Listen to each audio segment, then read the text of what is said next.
سلام بچه‌ها، چطورید؟ امیدوارم حالتون خوب باشه و خیلی خوش اومدید به چنل آنیشو. راستش از این به بعد قراره یه سری مجموعه ویدیوهایی درست کنم که مربوط میشه به سکانسایی که توی انیمه سانسور شده. همونجوری هم که از تاملین دیدید، این ویدیو هم راجع به سکانسایی که توی انیمه وان پیس سانسور شده. اما دلیل این سانسورها چیه؟ دلیلش به خاطر اینکه بیشتر کسایی که طرفدارای انیمه رنج سنیشون نسبت به کسایی که طرفدار مانگا یا فیلمن کمتره. به خاطر همین یه سری سکانس‌ها رو توی انیمه سانسور کردن که بتونن توی تلویزیون‌های رسمی یا کشورهایی که خیلی به این قوانین اهمیت میدن پخش کنن. خب وقتتون بیشتر از این نمیگیرم، بریم سراغ سکانس‌های وان پیس.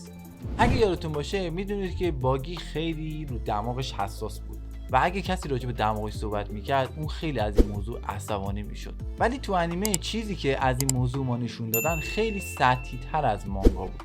توی انیمه وقتی یکی به دماغش اشاره کرد که البته اون بنده خدا اصلا چیزی هم نگفته بود بهش، فقط گلوشو گرفت و یه ذره داد زد سرش و ولش میکنه. ولی توی مانگا اصلا اینجوری نبود. باگی به محض اینکه فکر کرد طرفدار مسخرش میکنه، بدون معطلی با توپ معروفش که اگه روتون باشه خیلی هم خطرناک بود، یارو رو منفجر میکنه. تو آرک رستوران باراتیه وقتی سانجی میخواد به یکی از خدمه دونکریک غذا بده، کل آشپزا چاقو و وسایل آشپزخونه رو برداشتن تا جلوی سانجی رو بگیرن، که البته این چیزی بود که ما تو انیمه دیدیم.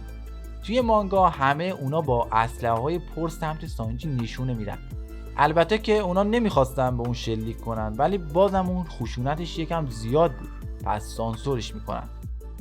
خب همونطور که جلوتر گفتم خیلی از مخاطبای انیمه رنج سنی کمی دارن، برای همین سانجی از جایی که سیگار کشیدن رو شروع میکنه رو سانسور میکنن.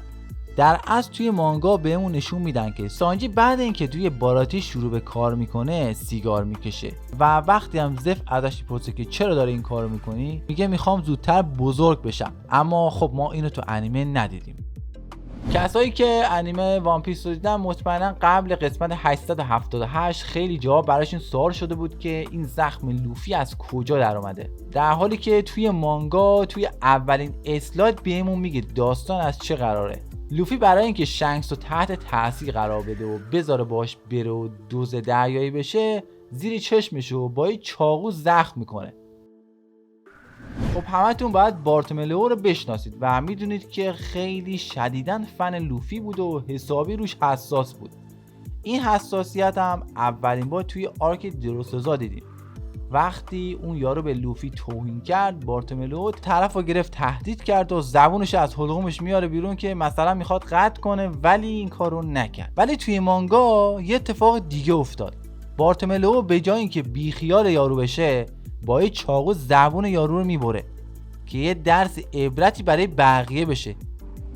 بمر یکی از بهترین مهربونترین مادرایی بود که توی انیمه وان پیس بود. با اینکه نامی و خواهرش بچهای واقعی اون نبودن، با سختی‌های زیادی که تحمل میکرد اونا رو بزرگ کرده بود و دیدیم که تا آخرین لحظه هم از اونا محافظت میکنه. اما کشته شدن بلمر توی مانگا یه مقدار فرق میکرد. آرلاین توی انیمه به قلب اون شلیک میکنه، اما توی مانگا اون به سرش شلیک کرد.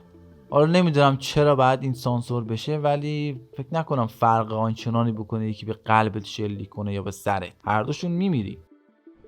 یکی از بزرگترین سانسورهای وان پیس که دیگه فکر کنم همه میدونن چه اتفاقی افتاده، قطع پای زف بود. توی انیمه وقتی زف میخواد به سانجی رو نجات بده، پاش لای زنجیر گیر میکنه و قطع میشه. ولی حقیقت اینه که توی مانگا دارکتر از این حرف هست. در اصل وقتی توی این جزیره گیر افتاده بودن، زف همه غذاها رو به سانجی داده بود، خودش از گشنگی پای خودش رو با سنگ قطع میکنه و میخوره.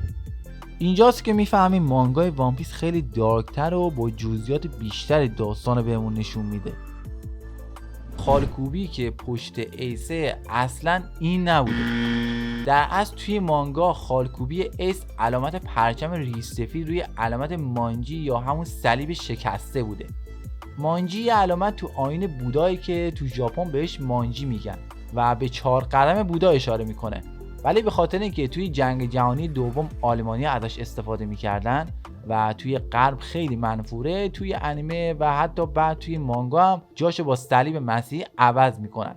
شاید بگین این سانسورها بیشتر مال اول انیمه بوده و دیگه بعد از این همه قسمت دیگه سانسوری نداریم، ولی با اینکه سانسورها تا الان خیلی کمتر شدن ولی هنوزم هستن. مثلا توی آرک وانو که جزو آخرین آرکای انیمه بود، سکانس خودکشی زن با بچهش رو حذف میکنن. اینجا توی این پنل میبینیم که یه زن با یه چاقویی که دستش گرفته میخواد بچهش رو بکشه تا گرسنگی نکشه و یه تنابه‌دار هم جلوتر هست که میخواد احتمالاً بعد از اینکه بچه‌شو کش خودشو دار بزنه که یکی همون لحظه سر میرسه و میگه غذا رسیده و به خاطر همون لحظه بیخیال خودکشی میشه.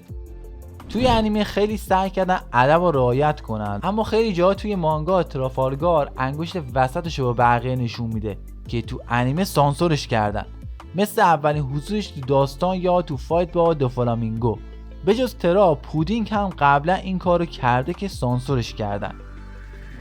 خب بچه‌ها، این چیزی که الان میخوام بهتون بگم یه بخش کوچیکی از ویدیوی بعدی که تو چنل میخوام بذارم. اگه طرفدار انیمه وان پیس باشید و حاشیه‌هاشو دنبال کنید، میدونید یه استودیو به اسم فورکیدز وجود داره که علاوه بر دوبله کردن انیما، علاقه خاصی به سانسورای اونام داره که مثلا برای بچه‌ها خشن نباشن یا توی ذهنشون تاثیر منفی نذاره. ولی خیلی جا به ناحق گند زده تو انیمه. یکی نیست بگه بابا دوبلتو بکن، چیکار به انیمه داری آخه.